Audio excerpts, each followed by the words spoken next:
विशेष जब कामना रहती है, विशेष कामना, आज आपका मन कर गया 108 चावल के दाने मेरे को शिव जी को चढ़ाना,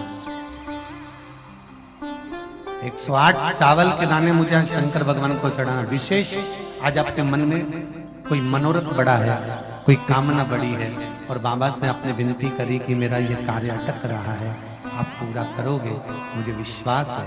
108 चावल के दाने चढ़ाना, आपने चंदन लगाया, हाथ की हथेली पर 108 चावल के दाने जो घर से गिनकर लेकर गए हो उसको हथेली में रखा। एक एक चावल का दाना नहीं चढ़ाया, हथेली में रखकर जो विशेष कामना, जैसे किसी कर्मकांडी ब्राह्मण से पूछा जाए पूजन होने के बाद में विशेष अर्घ दिया जाता है, विशेष अर्घ,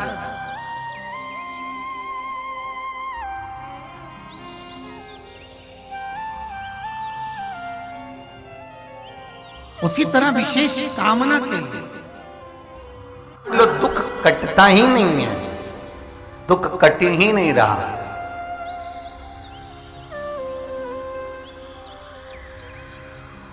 मान लो कोई ऐसा दुख आ ही गया कि वो कटने का नाम ही नहीं ले रहा, बहुत हार चुके हम जिंदगी से, वो कट ही नहीं रहा।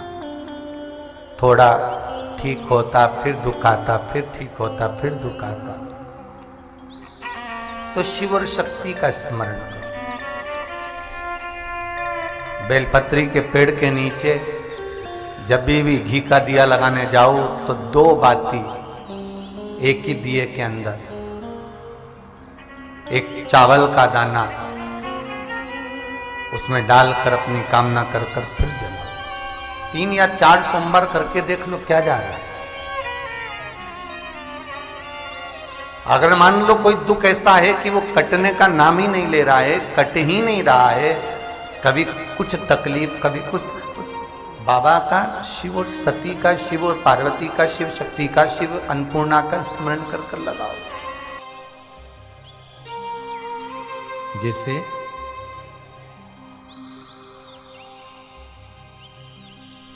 बेले के फल का गुर्दा, बेल का जो फल होता है, बेलपत्री का फल, उसका जैसे गुर्दा, उसके अंदर का जो भाग होता है बेल का, वो गुर्दा,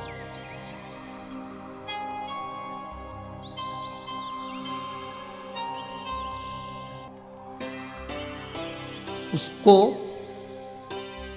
अग्नि में जलाकर उसकी भस्म तैयार कर छान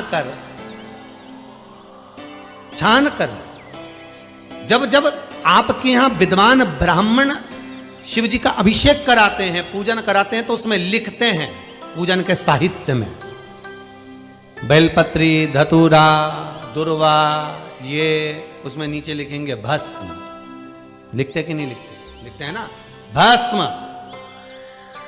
अभिषेक में चाहिए रहते। तब उस भस्म का थोड़ा सा भी भाग आप अगर शिव को समर्पित कर रहे हो तो ये जान लें कि शंकर मनवांछित फल प्रदान कर रहे हैं, शिव फल प्रदान कर रहे हैं।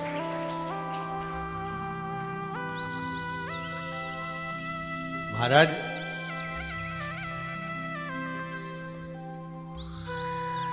बेलपत्री के वृक्ष के नीचे बैठकर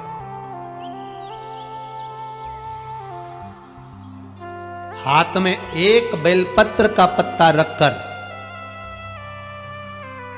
आप पंचाक्षर मंत्र नमः शिवाय, ओम नमः शिवाय या श्री शिवाय नमस्तुभ्यम या महामृत्युंजय मंत्र का स्मरण कर रहे हो, पर डंडी का भाग अपनी ओर, बेलपत्र की बीच वाली पत्ती का भाग बीच वाली उंगली की ओर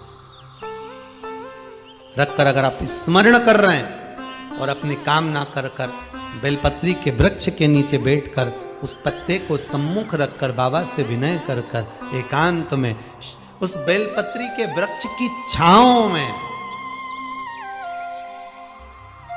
बेलपत्री के वृक्ष की छांव आप कामना कर उस पत्ते को शंकर भगवान के ऊपर समर्पित कर रहे हैं, तो ये जान कर रखें कि पार्वती और शिव का मिलन करवा रहे हैं और अपनी मनवांछित फल कामना पूर्ण करवा रहे हैं। क्योंकि शिव और पार्वती का जब मिलन होता है, शंकर पार्वती जब एक दूसरे के सम्मुख में होते हैं, शिव और पार्वती जब एक दूसरे के सामने अपने बच्चों के कारण एक दूसरे के सम्मुख में आते हैं, तो उनके चेहरे पर प्रसन्नता का भाव आ जाए। फल, मनवांचित फल की कामना आप जिस कामना के लिए कर रहे हैं, विवाह के लिए, नौकरी के लिए, सर्विस के लिए, व्यापार के लिए, रोग मुक्ति के लिए, आप जिस कामना से कर रहे हैं, बस उससे कहा कर। कभी सोमवार का दिन हो, क्योंकि शंकर जी को सोम प्रिय है, सोमवार का दिन, चंद्र का वार शिव जी को प्रिय है, शिव जी को प्रिय है।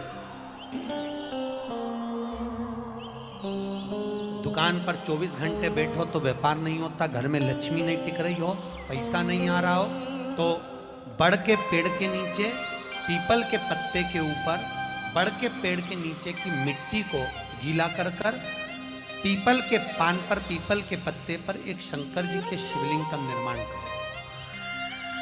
क्या बनाना? शंकर भगवान का शिवलिंग। शिवलिंग बनाकर उसकी बटकेश्वर महादेव के नाम से पूजन करो। 7 बार कच्चा दही चढ़ा दीजिए। उस दही को थोड़ा सा चम्मच में उठा लीजिए। उस दही को लाकर जहां तुम्हारा व्यापार है, जहां तुम कमाने के लिए बैठते हो, दुकान पर बैठते हो, उस दुकान पर उस दही से स्वस्तिक बना दीजिए। और इस पीपल के पत्ते पर जो बटकेश्वर महादेव का तुमने निर्माण करा है, इसको ले जाकर विसर्जन कर दीजिए। आपकी दुकान 3 महीने के अंदर धड़ाके से चलना प्रारंभ हो जाएगी। लक्ष्मी की कभी कमी नहीं आएगी। यह बटकेश्वर महादेव का पूजन है। कौन से महादेव है? जम के बोलिए, बटकेश्वर। स्कंद पुराण कहती है, जिस व्यक्ति पर कर्जा बहुत ज्यादा मात्रा में हो जाता है और कर्जा चूकता नहीं है, आप बहुत प्रयास कर लिए, करोड़ों रुपए का कर्जा हो गया, यहाँ से लिया वहाँ दिया, वहाँ से उठाया वहाँ दिया, वहाँ से उठाया वहाँ दिया, तो निवेदन है, कभी मौका लगे, कर्जा मुक्ति के लिए सारे वृक्षों में अगर कोई श्रेष्ठ वृक्ष माना गया है तो वो बट का वृक्ष माना गया महाराज। इसलिए प्रशासनिक कार्य के लिए, मानसिक टेंशन में, परेशानियों में बटकेश्वर महादेव का स्मरण किया जाए। और यदि निवेदन करूंगा, बहुत ज़्यादा यदि आपको कर्जा हो गया है, बहुत ज़्यादा कर्जा हो गया और वो कर्जा चूक ही नहीं रहा, तो थोड़े दिन बड़ के पेड़ के नीचे आप बटकेश्वर महादेव के लिए 1 लोटा पानी, उसमें थोड़ा सा पिसा हुआ चावल पीस के गला लेना, चावल को और पीस लेना, पीस के उस पानी में मिला लेना और मिलाकर उसमें थोड़ी सी हल्दी पिसी हुई डालकर बटकेश्वर महादेव के नाम से बड़ के पेड़ के नीचे अपनी कामना कर कर जो कर्जा हुआ है उस कर्जे का भान देते हुए, स्मरण देते हुए छोड़ दीजिए। महाराज 2 या 3 सोमवार एक ही जगह पर करना। 3 सोमवार बाद वहीं से बड़ के पेड़ की थोड़ी सी जड़ उठा लाना और उस जड़ को एक कोई धागे में बांधकर या तो अपनी गले में डाल लो या अपनी जेब में पटक लो, उसको थोड़े दिन पटक कर रखना, लगभग 2 से 3 महीना पटक कर रखो। वो जड़ जैसे बड़ का पेड़ विस्तार होता है, पानी गिरे ना गिरे, जल वृष्टि हो ना हो, गर्मी पड़े ना पड़े, उसको कोई